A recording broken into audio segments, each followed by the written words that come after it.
청와대에서 열렸던 문재인 대통령과 기업인들과의 간담회 2시간 넘게 진행이 된 것으로 이야기가 전해지고 있습니다. 예상 시간보다 조금 더 넘은 것으로 이야기가 전해지고 있는 상황인데요. 어떠한 이야기들이 오갔는지 좀 점검을 해보죠.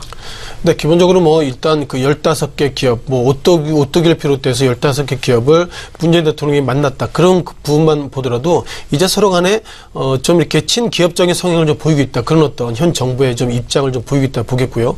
자, 무엇보다 한국 같은 경우에는 이번에 추경을 통해서 GDP가 3% 달성해야 되는데 현재까지 정부가 바라보는 시각은 결국 수출이 현대차나 기아차 그리고 삼성전자 편중돼 있다는 것, 그리고 대기업의 편중 경제이기 때문에 이런 부분들을 어떻게 안분할 것인가, 그런 부분들이 오늘 그리고 내일까지 결정되기 때문에요. 그런 부분들이 서로 이제 좀 이렇게 소통의 시간을 가지고 있다 이렇게 보겠습니다.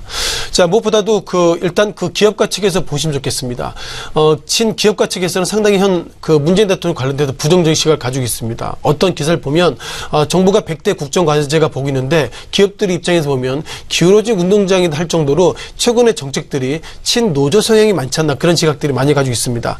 아신 것처럼 이제 내년부터 7,530원까지 최저임금을 올려야 되고요. 또한 비정규직을 정규직으로 올려야 되고요. 어떤 법인세도 더 내야 되고, 그리고 프랜차이즈 관련돼서 논란이 있지만 갑질 논란에 이런 부분들을 해야 되고, 그러면서도 근로시간을 줄여야 되기 때문에 기업가적 입장에서 보면 어쨌든 이런 부분들이 가야 될 방향은 맞지만 충격이 상당히 크다, 이런 부분을 가지고 있고요. 자, 그러다 보니까 어제와 이어서 이제 오늘까지 삼성, SK, 롯데, GS, 현대홈첩, 현대중공업, KT, 한진까지 이제 어제와 오늘까지 이제 15개 기업 간에 서로 소통하는데요.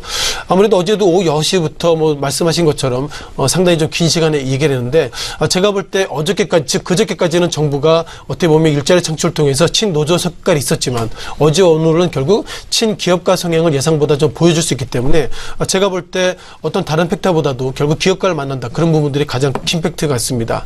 자, 어제는 짝수를 만났고요. 오늘은 이제 기업 순위 가운데서 이제 홀수를 만나기 때문에 전체적으로 어제 오늘의 기본적인 현 정부의 어떤 의미를 찾는다면 현재 정부의 어떤 경제 철학을 현 기업가들이 예상보다 좀 빨아들이겠다, 그런 것 좀 보면 좋을 것 같습니다.